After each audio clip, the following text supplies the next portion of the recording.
Australia के tour से पाकिस्तान जो दो सबसे बड़े पॉजिटिव अपने साथ वापस लेकर जाएगा ना, उसमें से सेकंड नंबर के ऊपर जो पॉजिटिव है वो ये है कि पाकिस्तान ने वही 20-22 साल बाद ऑस्ट्रेलिया को ओडीआई सीरीज़ मारी ऑस्ट्रेलिया में। और नंबर 1 के ऊपर है हारिस रऊफ़। हारिस रऊफ़ ने सर वाइड बॉल क्रिकेट में जो परफॉर्मेंसेस दी हैं ना ये 5 मैचेस में, आउटस्टैंडिंग।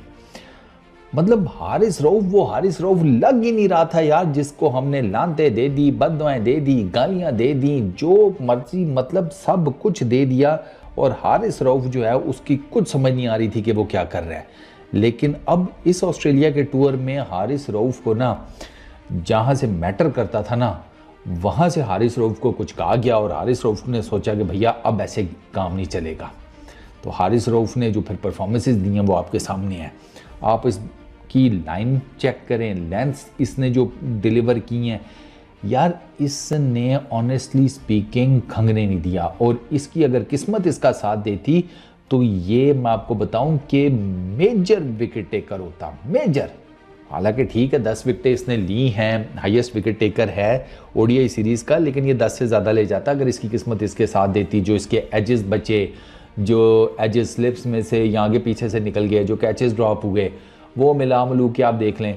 अभी ये देख लें ना आप, जो दूसरा T20 इंटरनेशनल हुआ है इसमें हारिस रऊफ़ की गेंदों पर जितने भी कैचेस निकले हैं 5-7 विकेटें होती हारिस रऊफ़ की। सिर्फ आज के मैच की मैं बात कर रहा हूँ, T20 इंटरनेशनल की, पीछे नहीं, ओवरऑल भी नहीं, सिर्फ आज के मैच की। इतनी बेहतरीन उसने बॉलिंग की है। हारिस रऊफ़ के पास सबसे बड़ा वेपन क्या है? उसकी पेस। लेकिन इस सीरीज़ में नज़र आया कि उसे पता चल गया कि पेस को यूटिलाइज़ कैसे करते हैं। वो जिसे कहते हैं ना, वो गैंडे की तरह भाग कर आकर टक्कर मारने का कोई फ़ायदा नहीं है, अपने ही नुकसान होगा, आगे जो है पूरी बिल्डिंग है। हारिस रऊफ़ ने इस दफ़ा अपनी पेस को बड़ा ज़बरदस्त मैनेज किया, स्लोअर वंस बड़ी ज़बरदस्त की, और प्लस ही न्यू कि मैंने बैट्समैन को ना फंसाना किस तरीके से है। उसने विकेट में बॉलिंग की है या उसने बैट्समैन के चढ़ कर गेंदें की हैं, विड्थ नहीं नजर आई हारिस रऊफ़ की तरफ से। ये मेजर फैक्टर है, वरना पहले हारिस रऊफ़ साहब 150 किलोमीटर की गेंद से विड्थ देते थे, अगला 300 किलोमीटर की गेंद से हारिस रऊफ़ को उठाकर बाउंड्री मारता था। अब वो छक्का हो या चौका हो वो डिपेंड्स। ये हारिस रऊफ़ के साथ हुआ है। हारिस रऊफ़ की सर इस ओडीआई सीरीज़ में हारिस रऊफ़ ने 3 इनिंग्स में बॉलिंग की है, 144 टोटल नंबर ऑफ बॉल्स हैं हारिस रऊफ़ की, 24 ओवर्स की हैं, एक मेडन किया है, 120 रन दिए हैं, 10 विकेट्स ली हैं। टॉप सीरीज़ में सबसे ज़्यादा highest wicket taker, 5 for 29 best. Second अपना 5 कंप्लीट किया, 12 की बॉलिंग एवरेज, 5 की इकॉनमी, 14.40 का स्ट्राइक रेट। ये है हारिस रऊफ़ का ओडीआई इंटरनेशनल्स के अंदर ऑस्ट्रेलिया में। 2 मैचेस हुए हैं T20 इंटरनेशनल्स के, 2 मैचेस में हारिस रऊफ़ ने बॉलिंग की है, 36 बॉल्स फेंकी है, यानी कि 6 ओवर की हैं, 43 रन दिए हैं, 5 विकेट्स लिए हैं, 4 for 22 हारिस रऊफ़ का बेस्ट है। जो आज के मैच में था 8.60 की बॉलिंग इकॉनमी, 7.16 की बॉलिंग इकॉनमी, 8.60 की एवरेज बॉलिंग। अच्छा, इसमें भी हारिस रऊफ़ को ना वो जो 1 ओवर है वो भारी पड़ गया, पहले T20 इंटरनेशनल का सेकंड ओवर वो हारिस रऊफ़ को लग गया था तकरीबन कोई 18-19 रन का। हारिस रऊफ़ की वो जिसे कहते हैं सारी इकॉनमी ख़राब हो गई, वरना उससे पहले के ओवर में हारिस रऊफ़ ने मेरा ख्याल है 2-3 रन दिए हुए थे। वो 1 ओवर हारिस रऊफ़ की इकॉनमी ख़राब कर गया। विकेट्स इसमें भी सेकंड नंबर के ऊपर है Haris Rauf numbers of wickets के हिसाब से, लेकिन अब्बास की चूंकि इकॉनमी वगैरह और बाकी चीज़ें अच्छी हैं इसलिए वो सेकंड नंबर पे है। विकेटें उसकी भी 5 ही हैं।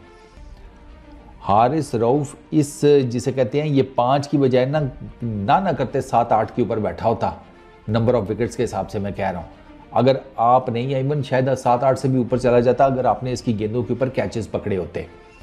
आप हारिस रऊफ़ की जाकर ओडीआई क्रिकेट में उसकी बॉलिंग देखें, आप T20 क्रिकेट में उसकी बॉलिंग देखें, आपको साफ नज़र आएगा कि हारिस रऊफ़ ने अपनी बॉलिंग के ऊपर काम किया है, इन पर्टिकुलर लाइन और लेंथ के ऊपर।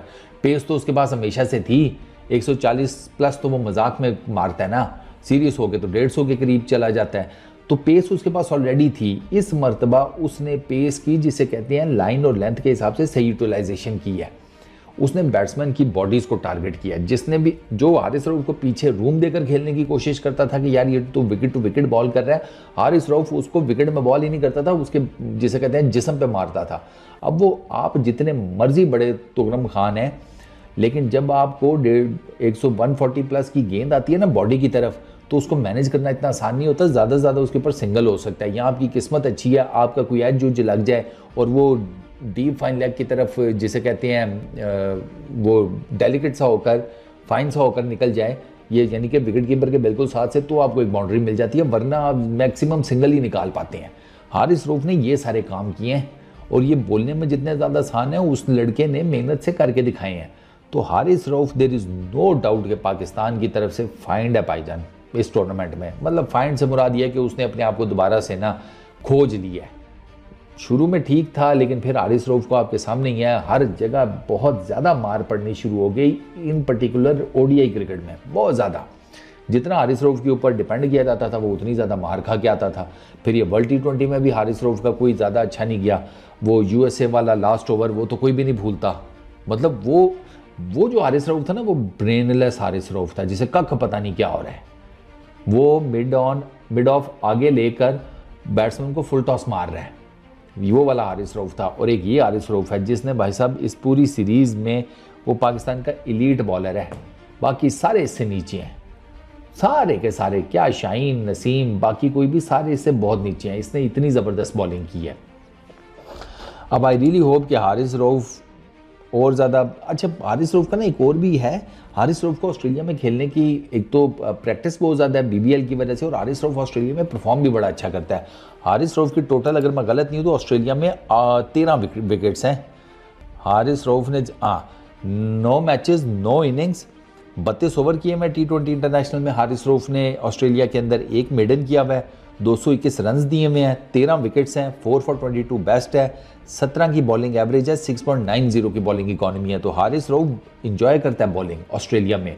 सारी बात है बाउंसी विकेट्स है ना, पेस तो ऑलरेडी उसके पास है, विकेट बाउंसी मिल जाए तो हारिस रऊफ अगर बॉलिंग करने पे आए तो फिर वो ऑस्ट्रेलिया जैसे बड़े बड़े जिसे कहते हैं उनके फन्ने खानों को फंसा लेता है। और आज आपने देखा है उसने किस तरीके से आउट किए हैं। उसने तो पकड़, उसकी पेस ही नहीं हैंडल हो रही थी किसी से। वो उसकी ये जो उसकी पेस थी ना, ये सारा कुछ उसकी पेस की वजह से हुआ है। एक तो उसने लाइन और लेंथ से कसा हुआ था, फिर पेस इतनी ज़्यादा थी, चारों विकेटें उसने अपनी पेस की वजह से ली हैं। ओवरऑल हारिस रऊफ की इसने वर्ल्ड T20 के मैचेस खेले में ऑस्ट्रेलिया के अंदर, फिर उसके बाद अभी ये वाली सीरीज़ जो है ना, इसमें इसने मोस्टली खेले हैं हारिस रऊफ ने, वर्ल्ड T20 और ये अभी ये वाली सीरीज़। और इन सब में ना हारिस रऊफ की बड़ी डिसेंट किस्म की परफॉर्मेंसेज हैं।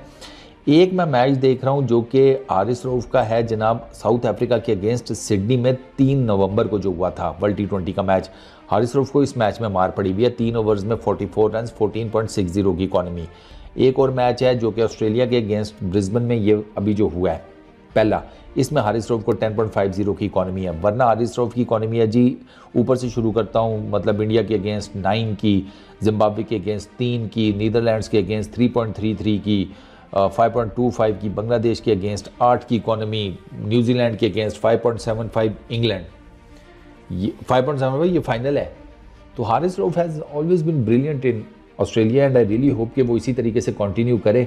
उसने यार बहुत ज़बरदस्त, उसने बहुत पीछे छोड़ दिया है, पूरी पाकिस्तान की टीम बहुत पीछे है, क्या बैटिंग क्या बॉलिंग, और हारिस रऊफ इन सबसे बहुत ज़्यादा आगे है। इतनी ज़बरदस्त इसने परफॉर्मेंस दी है माशाल्लाह। अल्लाह अब इसको नज़र से बचाए, नज़र बद से, और ये आगे भी ना पाकिस्तान के लिए इसी तरीके से परफॉर्म करता रहे। हमारी तो यही दुआ है। इस वीडियो में इतने ही, अपना बहुत ख्याल रखना, नेक्स्ट वीडियो में मुलाकात होगी। Peace out.